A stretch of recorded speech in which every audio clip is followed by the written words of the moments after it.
നമുക്കറിയാം നേപ്പാളിൽ വലിയ രീതിയിലുള്ള പ്രതിഷേധം നടക്കുകയാണ്. അവിടെ ഈ സോഷ്യൽ മീഡിയ ആപ്പുകൾ നിരോധിച്ചതിൻ്റെ പേരിലാണ് വലിയ പ്രതിഷേധം നടക്കുന്നത്. പക്ഷേ അതേ പ്രതിഷേധം ഇന്ത്യയിലും വരും എന്ന് ചില ആൾക്കാർ കണക്ക് കൂട്ടുന്നുണ്ട്. കാരണം ഇന്ത്യയിലും സോഷ്യൽ മീഡിയ ആപ്പുകൾ നിരോധിച്ചാൽ ജെൻസി കുട്ടികൾ തെരുവിലേക്ക് ഇറങ്ങും. അങ്ങനെ ജെൻസിയെ തെരുവിലേക്ക് ഇറക്കാൻ സാധിച്ചാൽ ഇവിടെ ഒരു ആഭ്യന്തര കലാപം ഉണ്ടാക്കാം. അങ്ങനെ ആഭ്യന്തര കലാപം ഉണ്ടാക്കിയാൽ നരേന്ദ്രമോദിയെ സ്ഥാനഭ്രഷ്ടനാക്കാം. അങ്ങനെ നരേന്ദ്രമോദിയെ സ്ഥാനഭ്രഷ്ടനാക്കിയാൽ അമേരിക്കയുടെ പിണിയാളായിട്ടുള്ള രാഹുൽ ഗാന്ധിക്കോ അല്ലെങ്കിൽ അമേരിക്കയുടെ ഒരു പപ്പറ്റ് സർക്കാരിനെ എങ്ങനെയാണോ അവർ ശ്രീലങ്കയിൽ നടത്തിയത്, എങ്ങനെയാണോ അവർ ബംഗ്ലാദേശിൽ നടത്തിയത്, എങ്ങനെയാണോ അവർ നേപ്പാളിൽ ഇപ്പോൾ നടത്തിക്കൊണ്ടിരിക്കുന്നത്, അതുപോലെ ഒരു പപ്പറ്റ് സർക്കാരിനെ ഇവിടെ അവർക്ക് കൊണ്ടുവരാൻ സാധിക്കും. അങ്ങനെ കൊണ്ടുവന്നു കഴിഞ്ഞാൽ അമേരിക്കയുടെ ഈ ജനറ്റിക്കലി മോഡിഫൈഡ് ക്രോപ്സ് എല്ലാം ഇങ്ങോട്ടേക്ക് വ്യാപാരത്തിൻ്റെ പേരിൽ അവർക്ക് ഇറക്കാനായിട്ട് സാധിക്കും. അങ്ങനെ അതിവിടെ ഇറക്കിക്കഴിഞ്ഞാൽ അതൊക്കെ കഴിച്ച് നമുക്ക് ഭാവിയിൽ അസുഖങ്ങളും പല കാര്യങ്ങളുമൊക്കെ നല്ലപോലെ വരാനായിട്ടുള്ള സാധ്യതയുണ്ട്. ഈ കോൺഗ്രസ് എന്ന് പറയുന്ന ഈ സർക്കാർ പണ്ട് അമേരിക്കയ്ക്ക് എല്ലാം തുറന്നു കൊടുത്തതിൻ്റെ ഫലമായിട്ടാണ് ഇപ്പോൾ നരേന്ദ്രമോദി സർക്കാർ അനുഭവിക്കുന്നത്. നരേന്ദ്രമോദി സർക്കാർ ഈ ഇടയ്ക്ക് ഒരു പ്രസ്താവന നടത്തിയില്ല, നിങ്ങൾ ശ്രദ്ധിച്ചിട്ടുണ്ടോ എന്നറിയില്ല. അതായത് എണ്ണ ഉപഭോഗം കുറയ്ക്കണം എന്നാണ് നരേന്ദ്രമോദി പറഞ്ഞത്. അതിൻ്റെ പ്രധാനപ്പെട്ട കാരണം നമ്മുടെ രാജ്യത്തെ ഇന്ന് കാർന്ന് തിന്നുന്ന ഏറ്റവും വലിയ അസുഖം എന്ന് പറയുന്നത് നോൺ ആൽക്കഹോളിക് ഫാറ്റി ലിവർ ഡിസീസാണ്. അതായത് മദ്യപിക്കാത്തവർക്കും ഇപ്പോൾ ഫാറ്റി ലിവർ വരുന്നു എന്നുള്ളതാണ്. ഈ ഫാറ്റി ലിവറാണ് സകല അസുഖത്തിൻ്റെയും തുടക്കക്കാരൻ എന്ന് പറയുന്നത്.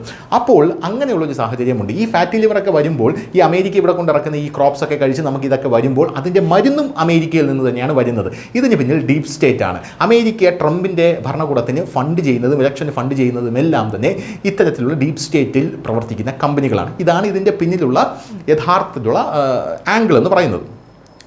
ഇപ്പോഴിതാ അത്തരത്തിലൊരു പ്രതിഷേധം ഇന്ത്യയിൽ വരുമോ എന്നുള്ളൊരു ചോദ്യത്തിന് അങ്ങനെ വരാൻ സാധ്യതയില്ല എന്ന് വേണമെങ്കിൽ നമുക്ക് പറയാം. അതിൻ്റെ പ്രധാനപ്പെട്ട കാരണം ഇവിടെയുള്ള ജെൻസി പിള്ളേർക്കിടയിൽ തരംഗമായിരുന്നു ടിക്ടോക്ക് എന്ന് പറയുന്ന ആപ്പ്.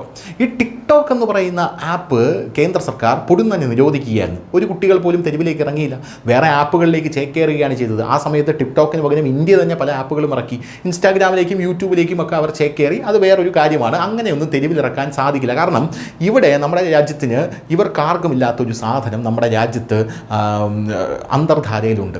മോഹൻലാൽ കാലാപാനിയിൽ പറയുന്നത് പോലെ നമ്മുടെ രാജ്യം എപ്പോഴെങ്കിലും ഛിന്ന ഭിന്നമാകുമെന്ന് തോന്നിക്കഴിഞ്ഞാൽ, ഈ ആഭ്യന്തര കലാപത്തിൻ്റെ തീജ്വാലകൾ നമ്മുടെ രാജ്യത്ത് ആളിക്കത്തുമെന്ന് തോന്നിക്കഴിഞ്ഞാൽ പാട്രിയോട്ടിസം, അതായത് തീവ്രദേശീയത, അത് നമ്മുടെ രാജ്യത്തുള്ള സകല ആൾക്കാരെയും ഒരു നൂലിൽ കോർത്ത് നിർത്തും എന്നാണ് മോഹൻലാൽ കാലാപാനിയിൽ പറഞ്ഞിരിക്കുന്നത്. അതൊന്നും വെറുതെ എഴുതി വെച്ചിരിക്കുന്നതല്ല, ഒന്ന് ചിന്തിച്ചാൽ മനസ്സിലാകും. ഇപ്പോഴിതാ ചൈനയുമായിട്ടുള്ള ബന്ധം മെച്ചപ്പെടുമ്പോൾ ടിക്ടോക്ക് തിരിച്ചു വരുമോ എന്നുള്ളൊരു ചോദ്യമുണ്ട്.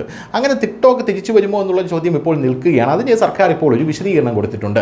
കേന്ദ്ര IT ഇൻഫർമേഷൻ ആൻഡ് ബ്രോഡ്കാസ്റ്റിംഗ് മന്ത്രി അശ്വിനി വൈഷ്ണവ് ഇന്ത്യയിൽ ടിക്ടോക്കിൻ്റെ നിരോധനം പിൻവലിക്കാൻ യാതൊരുവിധ ഉദ്ദേശവുമില്ല എന്നാണ് ഇപ്പോൾ വ്യക്തമാക്കിയിരിക്കുന്നത്. ടിക്ടോക്ക് പുനരാരംഭിക്കുന്നതിനുള്ള ഒരു നിർദ്ദേശവും ഞങ്ങൾക്ക് ലഭിച്ചിട്ടില്ല എന്നാണ് നിലവിൽ അദ്ദേഹം പറയുന്നത്. ഇനി നാളെ മാറ്റിയേക്കുമോ എന്നറിയില്ല. ഇന്ത്യ ചൈന ബന്ധം മെച്ചപ്പെട്ടതിന് ശേഷം ഇന്ത്യയിൽ ടിക്ടോക്ക് വീണ്ടും ആരംഭിക്കാൻ പോകുന്നുവെന്ന് പല അഭ്യൂഹങ്ങളും റിപ്പോർട്ടുകളും ഉണ്ടായിരുന്നു. ഇതൊക്കെ ഉണ്ടാകുന്നതാണ്. എന്നാൽ ഇപ്പോൾ കേന്ദ്രമന്ത്രി ഈ റിപ്പോർട്ടുകളെല്ലാം നിഷേധിച്ചു. സർക്കാരിൽ ഇതിനെക്കുറിച്ചൊരു ചർച്ചയും നടന്നിട്ടില്ല എന്ന് അദ്ദേഹം പറഞ്ഞു. ഇന്ത്യയിൽ ടിക്ടോക്ക് ആരംഭിക്കുന്നതിനെക്കുറിച്ചുള്ള ചോദ്യത്തിന് ഇതുവരെ ആരും ഒരു നിർദ്ദേശവും തന്നിട്ടില്ല എന്നൊക്കെയാണ് അദ്ദേഹം ഇപ്പോൾ പറയുന്നത്. എന്തായാലും ടിക്ടോക്ക് ഇപ്പോൾ വരാൻ സാധ്യതയില്ല എന്ന് അദ്ദേഹം പറയുന്നുണ്ട്. പക്ഷേ ടിക്ടോക്കിൻ്റെ ഓഫീസ് ഇവിടെ തുടങ്ങിയിട്ടുണ്ട് എന്നൊരു റിപ്പോർട്ട് അന്തരീക്ഷത്തിൽ കിടന്ന് കളിക്കുന്നുണ്ട്. News desk, news India Malayalam.